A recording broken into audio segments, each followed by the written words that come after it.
Hello everybody, I'm Nick Champlin. I'm a gunsmith and industrial designer, and I'm going to do a video for you on this Dan Wesson 44 Magnum. There's no videos of disassembly of these, so thought I'd make one. This would be considered one of their large frame revolvers. They made these even bigger than 44 Magnum.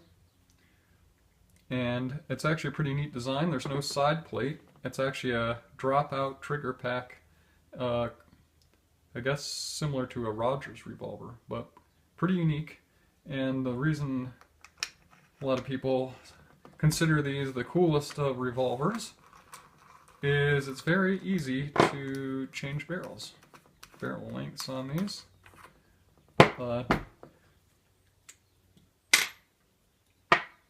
Just demonstrate. It's probably the easiest way to do it. It's very finely threaded here. So this is taking me longer than it should. Here we have our 44 Magnum barrel. It's tensioned on the shroud. No one's going to have a shroud like this because I custom made that one. But so it's threaded into the receiver this end, and then this nut threads into the other end. So essentially you have the barrel being pulled on this direction by those threads and this direction by those threads. Ends up very secure. And with the way the barrel just threads right out, you can give it whatever kind of headspace you want. These were shipped with a headspace gauge, but it's actually not particularly critical. You could use the more narrow headspace gauge. I found that 0.002 works just fine for me, and that's more narrow than that's a smaller headspace than the original. I'll just leave this off here. I'm going to take this down, get into the trigger group. So to get the hammer out, I actually have to remove the rear sight. So windage is elevation click adjustable sight here. Very good idea, but it's actually kind of loose and wobbly. So if you had one of these and were using the iron sights exclusively, you'd probably want to shim that up in some way if it's as loose as mine is here. How am I gonna do this? I'm actually gonna use my handy dandy Dan Wesson tool here, because it has a very small hex wrench on it. It's smaller than, it's probably a 1/16 or smaller, but it's included right here on this wrench that shipped with the revolver. So there's a set screw on the top that I'm removing. This will allow me to take a screwdriver and thread out the... Also going to take the screw out the top of the sight.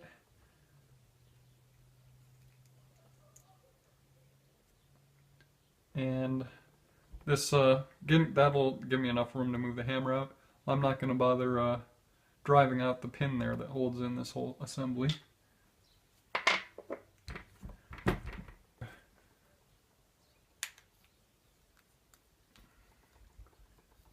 The handle here. Now it's possible with Dan Wesson revolvers that if this screw that I'm unscrewing now is screwed in too tight, it can actually go interfere with the mainspring and goof stuff up. I don't think that can be a problem with this particular revolver. And just going to pop that out to tell you exactly what size that driver is. It is... That'll be a 5/32 hex driver to get that one out. Now we can see the mainspring housing here. This is the trick to it. You'd probably never figure it out, but we can actually take tension off the mainspring, and there's this screw hidden in here that's hidden under the handle, and I think its only purpose being there is to use to tension back the mainspring. Just going to take that one out. That's a 5/64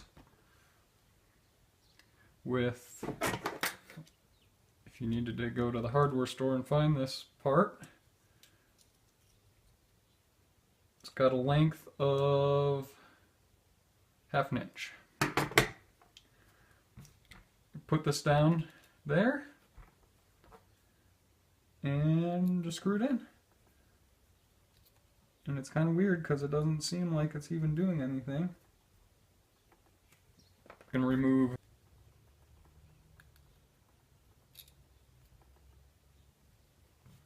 perhaps I have to cock the hammer back.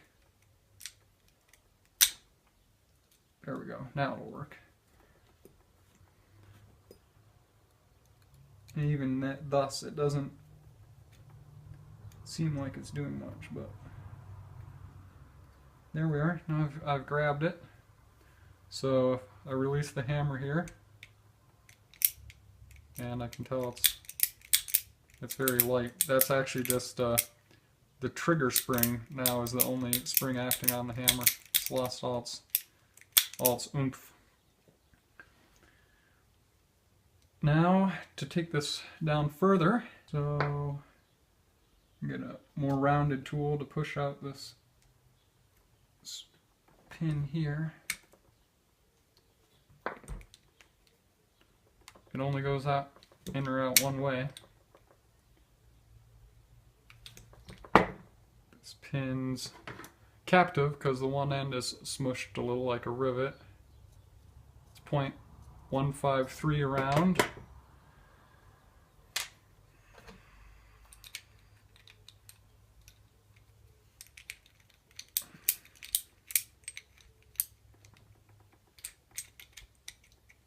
And the hammer seems to pull straight up like that.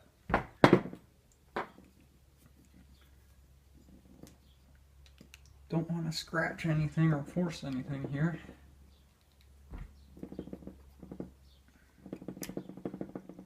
There it goes. Nice. Alright. Now as you keep this out, watch out for this guy. This is the little pawl that revolves the cylinder, and this is a safety. I'm going to get right up in this camera to show you how the trigger works. Put the hammer in so this piece is under that part of the trigger. Put the pin in. Now I will demonstrate in double action mode. Wish it would focus, come on. Let me get it to focus. There we go. You can see this sear here rides the ramp on the back of the trigger, and then right there, bang, the hammer falls forward and fires. So that's your double action mode. If you wanted to polish these up, you'd polish that surface, make sure it's well lubed, or maybe not a lot of lubricant, but you know, no grit. Yeah, you don't want to ever over oil or over grease something, because all that oil and grease is just going to invite more dirt to stick in there.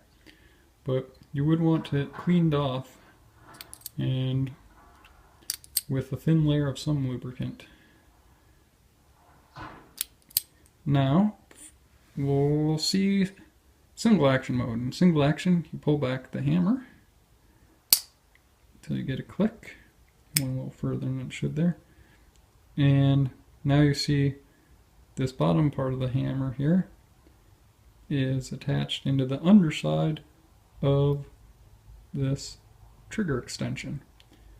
So you can see it does not a long distance. You have to pull this trigger before the hammer falls. You can see some really neat machining in here. There's a lot going on in this part. Take the pin out, and you can see the trigger spring back in there. It actually interfaces with the trigger in the nice ball joint. You want to clean that out if you have this thing apart. To clean it out, remove this pin, let's punch it out, and then you can take out the hammer, and then you have access to this spring and the rod that it's guided by, or guided on, or you see the rod coming out the back of the house in there. That's all part of that trigger spring assembly. I was told that if you want to lighten the trigger pull on your Dan Wesson large frame, what gunsmiths who have been doing this do is they take a coil or two off of the mainspring, which is in here. I'm not going to take it apart in this video, and if you're going to do any kind of gunsmithing like this, I hope you know what you're doing. Don't come to me if you ruin your revolver or shoot your foot off, kill your dog. And apparently, you can get an extra quarter pound off by taking ever so slight cut on this spring here. I was told that half a cut or just one coil. You don't want to apparently lighten this spring too much, or else you get a unreliable reset. I'll show you. These are the parts and how they sit in here. So we have, this is the little pawl that turns the revolver. This is a safety, essentially. Handling this revolver, you'll notice that it's an interface between the hammer and the firing pin, so that only when the trigger's pulled can the hammer make contact with the firing pin. This is a safety feature so that if the hammer gets pulled back and let go, like because you pass by a tree or something, snag the hammer, the gun won't go off, because the trigger actually has to be depressed to push this up in position so that when the hammer goes forward, it hits this and this connects with the trigger, the firing pin, rather. And the trick to getting all this back together is to do everything in reverse that I've done so far. But these guys you have to like tie together with string or something so that they're in this correct position, something like this. So when you push them up, they're in the correct spot. Otherwise they want to splay out and they're not going to fit in there properly. What else can I show you while we have the camera going?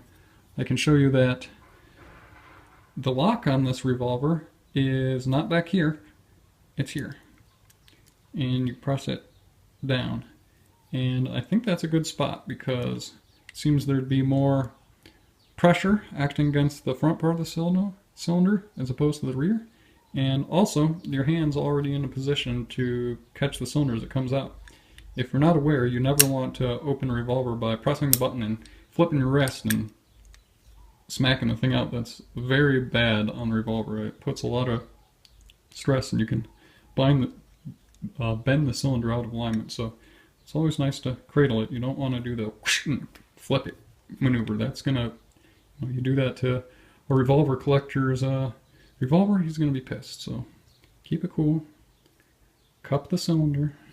That's how we do that.